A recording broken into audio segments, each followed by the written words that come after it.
હરિઓમ. ઓમ નમસ્કાર. અત્યારે 2025નો મહાકુંભ ચાલી રહ્યો છે. હજારો લાખો કરોડો લોકોની સંખ્યામાં લોકો કુંભ સ્નાન કરવા આવે છે.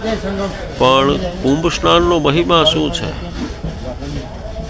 એનું ફળ શું છે, એનાથી લોકો અજાણ છે. અને લોકો બધાની સાથે સાથે કુંભ સ્નાન કરવા જઈ રહ્યા છે. કુંભ સ્નાનનો મહિમા અથાગ છે. આપણા પુરાણોમાં લખ્યું છે કે સહસ્ત્ર કાર્તિકે સ્નાનમ, માઘે સ્નાનમ શતાની ચ, વૈશાખે નર્મદા કોટી સ્નાનમ, કુંભ સ્નાને ન તત્ફલમ. કાર્તક મહિનામાં 1000 વખત સ્નાન કરે, માઘ મહિનામાં 100 વખત સ્નાન કરે, વૈશાખ મહિનામાં નર્મદામાં 1 કરોડ વખત સ્નાન કરે, તોય કુંભ સ્નાને ન તત્ફલમ, તોય કુંભ સ્નાનના જેટલું ફળ મળતું નથી. વિષ્ણુ પુરાણનો આ શ્લોક છે.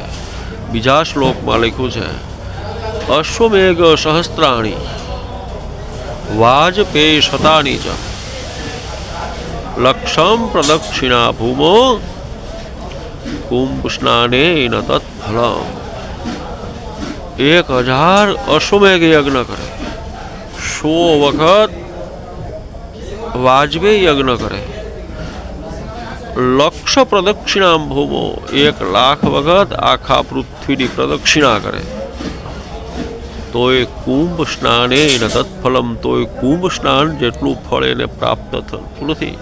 આટલો કુંભ સ્નાનનો, મહાકુંભ સ્નાનનો મહિમા છે.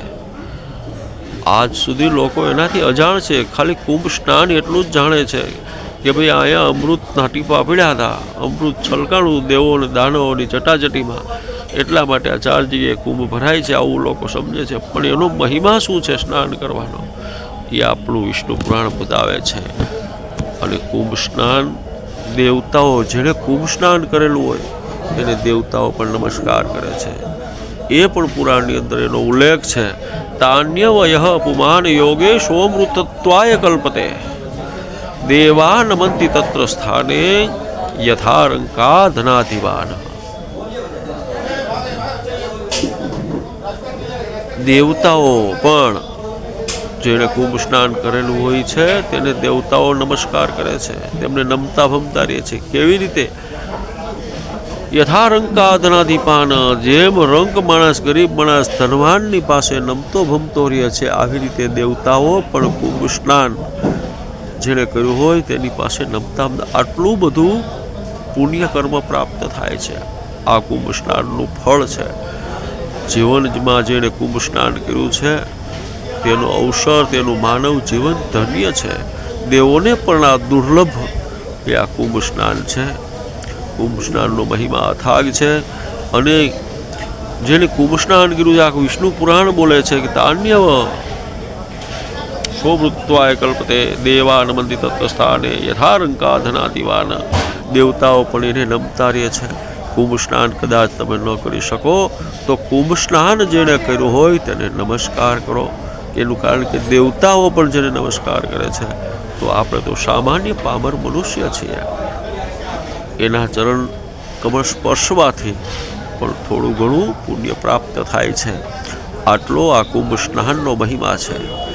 કોઈ પણ વસ્તુ કરવી તે પહેલાં એનો મહિમા જાણવો જરૂરી છે, એનું ફળ જાણવું જરૂરી છે.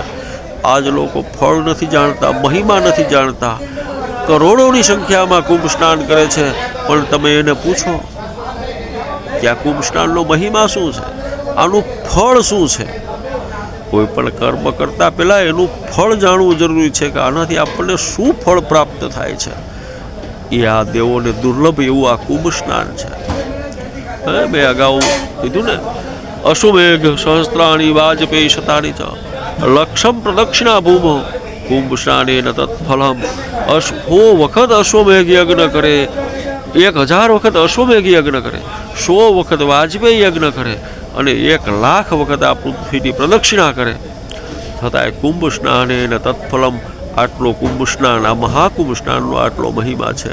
તો મહિમા જાણવો એ જરૂરી છે. ઓમ નમસ્કાર. હરિઓમ તત્સત.